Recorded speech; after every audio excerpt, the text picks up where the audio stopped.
It's WrestleMania season, and you know what that means. 2K releases the newest entry into the WWE series.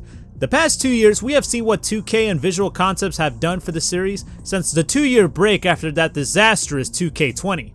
From improving the gameplay and features in 2K22 to expanding them last year in 2K23. Many gamers and fans are looking forward to what 2K has in store for this year's entry, as a lot of features that haven't been seen in years return, and with the 2K showcase on the 40 years of WrestleMania, this game has potential to be one of the biggest games in the 2K series. From its stunning graphics and roster updates to the refined gameplay mechanics, I'll be dissecting the game's every aspect to help you decide whether it's a championship contender or merely a mid-card performer. Get ready for a ringside seat as I step into the world of WWE 2K24. As expected, the gameplay is what we have seen the last 2 years, but with some small adjustments. One of the big additions is a new trading blows minigame where you trade punches or chops with your opponent and you try to stop the meter on the target until either you or your opponent misses the target 3 times. The gameplay actually feels smoother than it has been, so if you're a fan of the current gameplay, you'll be satisfied. There is also an additional detail. When pulling reversals, if you miss out on reversing a move, it will tell you if you push the reverse button late or early, which can be encouraging to practice your timing. If you have 3 stored finishers, you could perform a super finisher, which is a big addition, but can be risky as it can be reversed or countered like a regular finisher. There are some quality of life improvements, which may not seem much to the casual player, but up close, it makes a difference, from the way some wrestlers run the ropes to even how blood works. When you bust up an opponent, the blood actually stays on the mat, and if you or your opponent has face paint, it can actually start fading as the match progresses, which is a nice detail to the presentation. Also, some wrestlers who wear singlets such as Kurt Angle or Big E can lower the straps for the rest of the match. Weapons have been given an upgrade this year as there are more weapons to use such as a microphone, a sandal, and even a stick of Slim Jim. Not only you can use these weapons normally, but you could also have the ability to throw them towards your opponent, which can make some unintentionally funny moments. The commentary table can be climbed on once again, and you can do moves on it or jump off of it, which is a nice touch.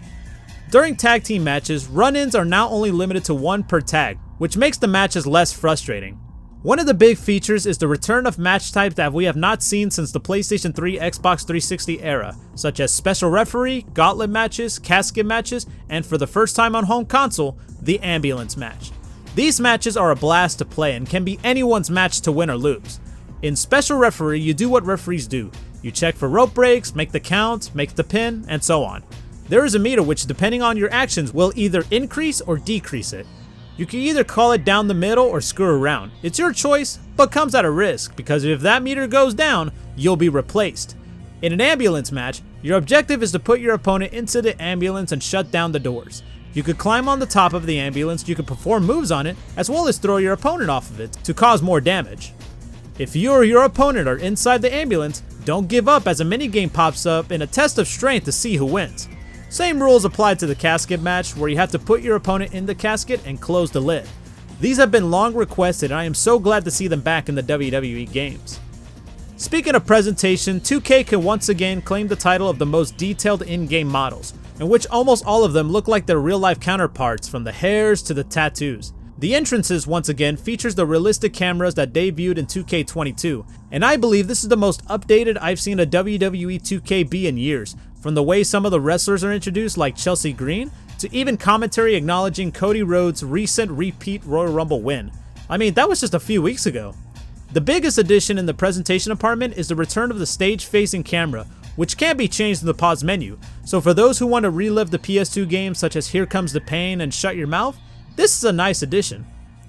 This year's 2K Showcase focuses on the 40 years of WrestleMania, fittingly called the 2K Showcase of the Immortals. It features 21 matches that features narrations done by Corey Graves, as well as footage being transitioned from gameplay similar to 2K22 and 2K23. And I can say that 2K has done their homework in terms of presentation. My Rise returns this year and it has 2 stories once again, Unleashed and Undisputed. In Unleashed, you're a female wrestler from the Independents who gets an opportunity to join the bright lights of WWE, basically a female version of last year's The Lock.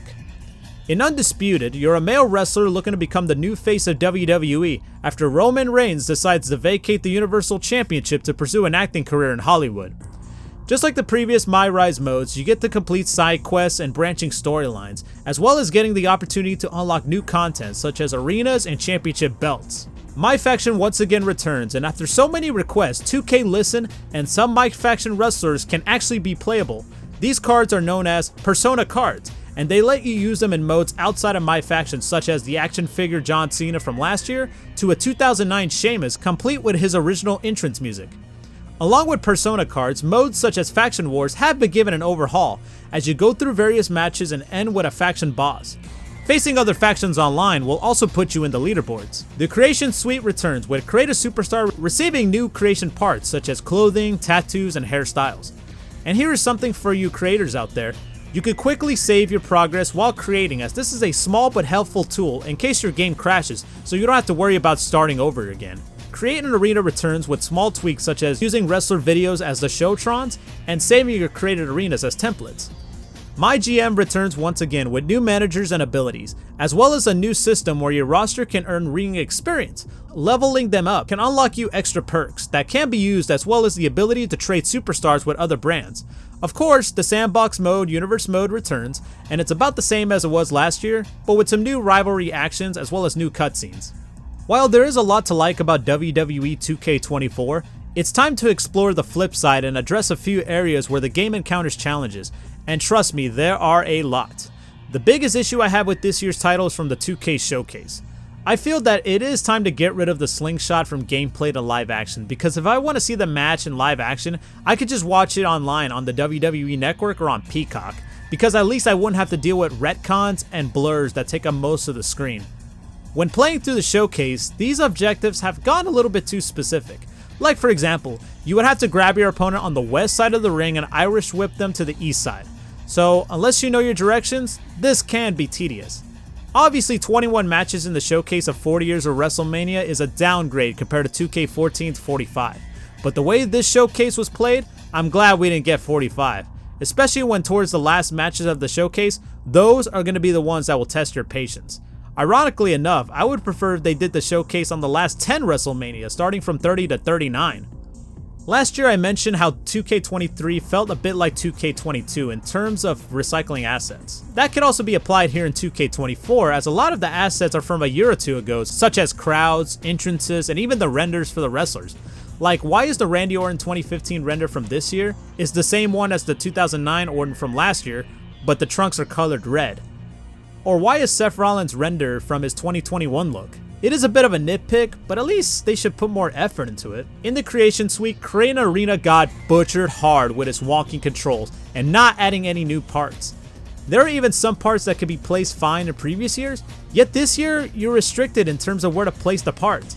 Like placing a Minitron on a ramp where it looks to be a valid spot, it would say invalid no matter how accurate it is placed.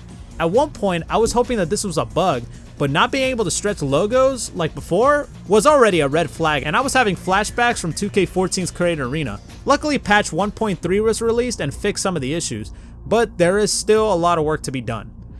Other than the additional rivalry actions such as Loser Leaves Town, Universe mode is copy and paste from last year. As we step out of the ring, it's crucial to recognize WWE 2K24's commitment to innovation and its unwavering dedication. While improvements are evident, there's room for evolution, and we anticipate future updates that might address the lingering issues. After spending a couple of hours on this game, I can tell you that WWE 2K24 looks about the same as the previous two installments. But it's the little things that make the big impact in this year's game. It stands as a commendable installment, offering fans a platform to live out their wrestling fantasies.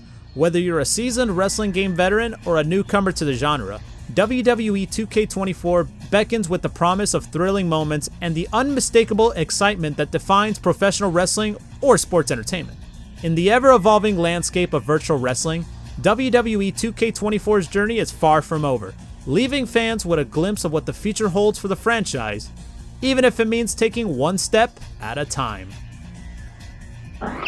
Thanks for watching this video. If you enjoyed it, hit that thumbs up. If you haven't yet, hit that subscribe button and turn on notifications.